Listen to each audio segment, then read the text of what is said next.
இருக்கிற திருநெல்வேலியில் இருக்கிற டார்லிங் நகர் விளையாட்டு பூங்காவுக்குலாம் வந்தோம். அங்கே நிறைய ஃபேக்கான அனிமல்ஸ் இருந்துச்சு.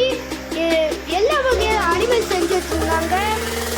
அங்கே இருக்கிற அனிமல்ஸ் எல்லாம் வேடிக்கை பார்த்துட்டு அங்கே இருக்கிற சறுக்கு ஊஞ்சல் எல்லா இதுலேயும் விளையாட ஆரம்பிச்சிட்டேன். நான் ஒரு பக்கம் விளாண்டுட்டுனா இன்னொரு பக்கம் பார்த்தா தங்கச்சி பாப்பா கீழே உட்காந்து பாப்கார்ன் தின்னுட்டு இருக்கா.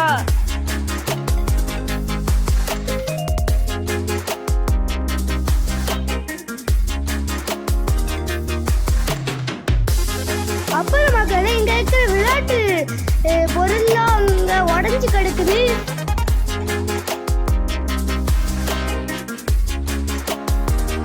கொஞ்ச நேரம் ஊஞ்சல் ஆடிட்டு அதுக்கடுத்து செல்ஃபி வால்ல போட்டோ எடுத்துட்டு அதுக்கடுத்து கொஞ்சம் தூரம் வாக்கிங் போயிட்டு நாங்க வீட்டுக்கு கிளம்பிட்டோம். மாதிரி நெக்ஸ்ட் வீடியோவில் சந்திக்கிறேன். Okay bye.